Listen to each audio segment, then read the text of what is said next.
Continuing on with our discussion of equilibrium, one of the most important things we need to be able to do when we talk about equilibrium is write equilibrium expressions. So if we were given the reaction A gas plus B gas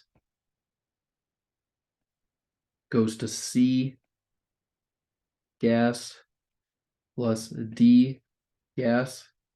Now note that I wrote the arrows in both directions here. It's super important that we remember to do this when we are writing an equilibrium reaction.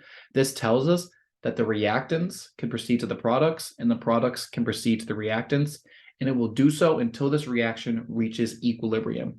That is when the rate forward is going to be equal to the rate reverse. Remember, this is not when A and B equal C and D in terms of concentration or pressure or anything like that. It is strictly talking about when the rate of the forward reaction producing the products is equal to the rate that we are producing reactants. Now, we need to write an equilibrium expression for this reaction. This is done by using capital K. So we saw rate constants have a lowercase k to denote a rate constant. Uppercase K is called the equilibrium constant. So what we need to do is fill in how we can write an equilibrium constant expression for this reaction. So all we need to do is write our products over our reactants.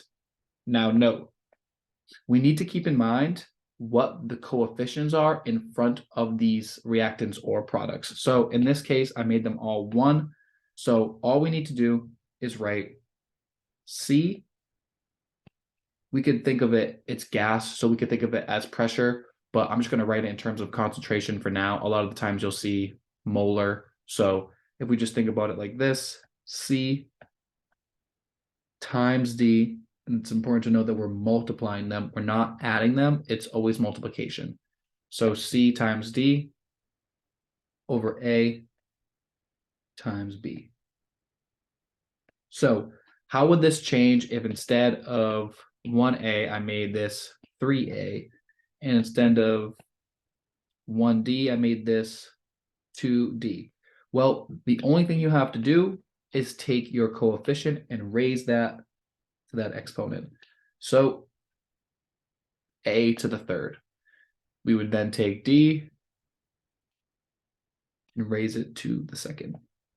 So one last really important thing we need to know when we write an equilibrium expression is that we can only include gases and things that are aqueous in a reaction. Now you will see either lowercase g for gas, or you'll see something like this. Aqueous, meaning it's in solution, dissolved in a solvent. So if it's aqueous, we could keep this in our expression. However, if we are dealing with a solid or a liquid, so if this is a solid or this is a liquid, we would get rid of B and C in our equilibrium expression. So we would just completely erase B and completely erase C.